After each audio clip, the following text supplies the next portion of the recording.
নমস্কার বন্ধুরা, কেমন আছেন সবাই? আশা করি ভালোই আছেন। আজ আপনাদের জন্য এনেছি এক নতুন অধ্যায়, ভারতের পরপর প্রধানমন্ত্রীর তালিকা 1947 সাল থেকে 2024 পর্যন্ত কে কখন রাজত্ব করেছিলেন। তো চলুন শুরু করা যাক। ভারতের প্রথম প্রধানমন্ত্রী 1 নম্বর জওহরলাল নেহেরু। ইনি 1947 সাল থেকে 1964 সাল পর্যন্ত রাজত্ব করেছিলেন। 2 নম্বর গুলজারি লাল নন্দ। ইনি 1964 সালে মাত্র 13 দিনের জন্য রাজত্ব করেছিলেন। 3 নম্বর লাল বাহাদুর শাস্ত্রী। ইনি 1964 থেকে 1966 সাল পর্যন্ত রাজত্ব করেছিলেন। 4 নম্বর গুলজারি লাল নন্দ।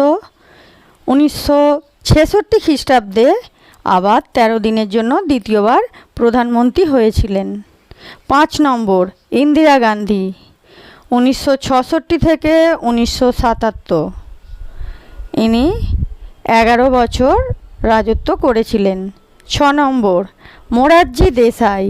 1977 থেকে 1979 পর্যন্ত রাজত্ব করেছিলেন। 7 নম্বর চরণ সিং। 1979 থেকে 1980 মাত্র 170 দিনের জন্য রাজত্ব করেছিলেন। 8 নম্বর ইন্দিরা গান্ধী দ্বিতীয়বার আবার 1980 থেকে 1984 শেষ নিঃশ্বাস চলা পর্যন্ত 4 বছর রাজত্ব করেছিলেন। 9 নম্বর রাজীব গান্ধী। 1984 থেকে 1989 পর্যন্ত প্রধানমন্ত্রী ছিলেন।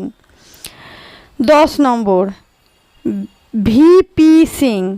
1989 থেকে 1990 সাল পর্যন্ত রাজত্ব করেছিলেন। 11 নম্বর চন্দ্রশেখর। 1990 থেকে 1991 সাল পর্যন্ত ইনি প্রধানমন্ত্রী ছিলেন। পিভি নরসিংহ রাও।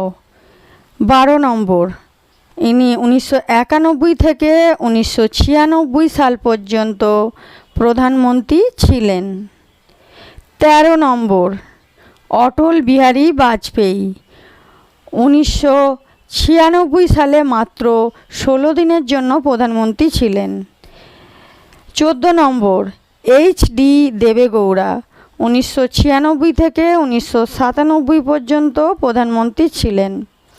15 নম্বর ইন্দার কুমার গুজরাল। 1997 সাল থেকে 1998 সাল পর্যন্ত প্রধানমন্ত্রী ছিলেন। 16 নম্বর অটল বিহারী বাজপেয়ী আবার প্রধানমন্ত্রী হয়েছিলেন 1998 সাল থেকে 2004 সাল পর্যন্ত। 17 নম্বর মনমোহন সিং। 2004 থেকে 2014 সাল পর্যন্ত প্রধানমন্ত্রী হয়েছিলেন। নরেন্দ্র মোদী 18 নম্বর প্রধানমন্ত্রী, স্বাধীনতার পর শেষ প্রধানমন্ত্রী এখনও পর্যন্ত। 2014 থেকে এখনও পর্যন্ত 2024 সাল পর্যন্ত উনিই হলেন আমাদের ভারতের প্রধানমন্ত্রী। তাহলে বন্ধুরা, ভিডিওটি ভালো লাগলে অবশ্যই লাইক করবেন, চ্যানেলটিকে সাবস্ক্রাইব করবেন, আর আগে থেকে সাবস্ক্রাইব করা থাকলে অনেক ধন্যবাদ। ততক্ষণ আপনারা ভালো থাকুন, সুস্থ থাকুন, সাবধানে থাকুন। দেখা হবে নেক্সট ভিডিওয়ে। টাটা বন্ধুরা।